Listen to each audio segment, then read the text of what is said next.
I want to move on to another topic. And before I let you go, Greg, it's a tricky one for politicians to deal with. But earlier this week, obviously been overtaken by Plan Bs and Christmas parties and cheese and wine parties and the rest of it.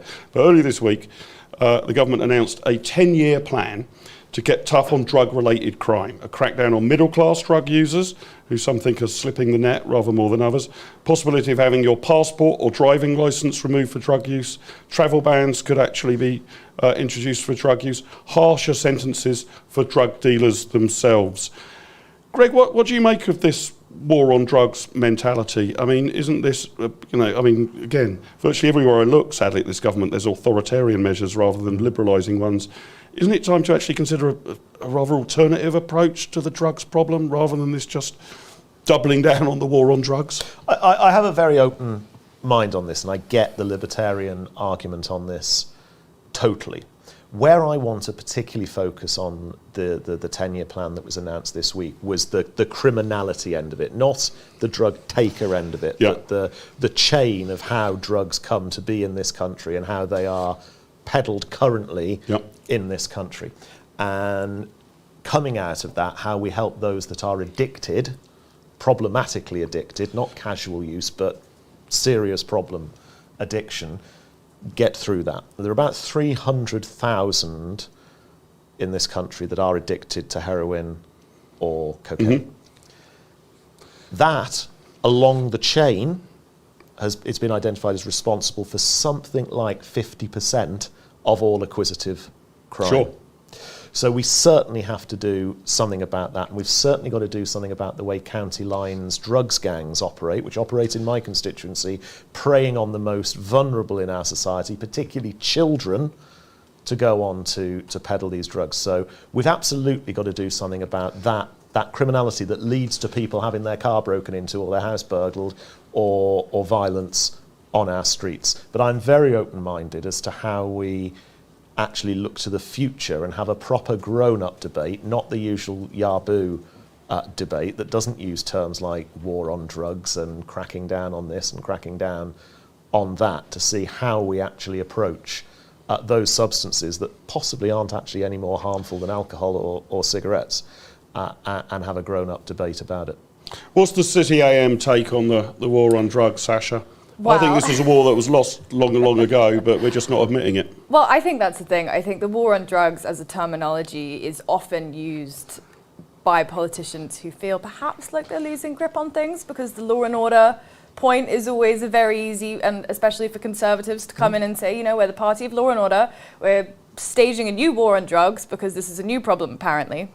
And I think that what does happen a lot when we talk about the war on drugs is there are two policies here really which often get conflated. There's the county lines problem, which is incredibly difficult to tackle, and that's dealing with that is very much a job for the Home Office, but also a job for schools, and making sure, how do these kids end up so vulnerable that they turn to drugs in the county lines drug ratings in the first place.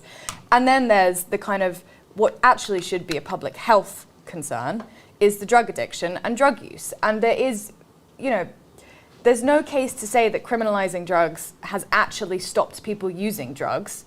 So I'm all for trying different things. And, earlier this week, because we started this week, it was called Crime Week, if anyone had forgotten. We started, and Boris Johnson was saying, there is no evidence to say that decriminalization works.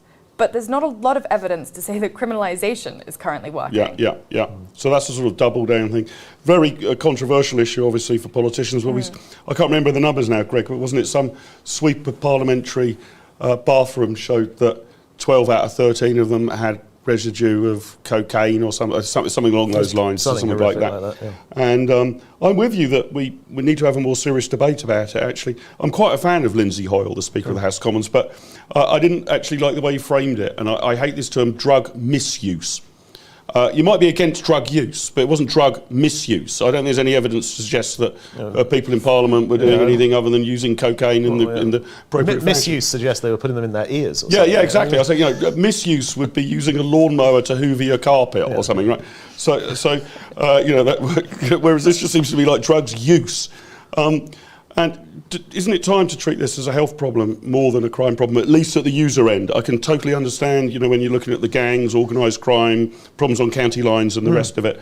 But at the other side of it, rather than a crackdown on middle-class drug users, shouldn't we see this as a bit more of a health emergency than Omicron? I think that's a very good way to frame the debate, actually, to separate the supply chain, the county lines, how drugs come to change hands in this country, and the criminality that goes with that separately to those who either have become addicted, do have health problems as a result of drug use. And if we can do that, that will be the good starting point to have that wider debate about if some decriminalisation will actually work, if it will actually help people both cut crime and get people out of addicted positions. That would be a helpful thing to do and actually move this debate away from good old-fashioned British Yahoo politics. Well, if you enjoyed that conversation, why not watch one of these other videos? And while you're here, remember to hit the subscribe button and the notification bell. That way, you'll never miss out on a single IEA broadcast.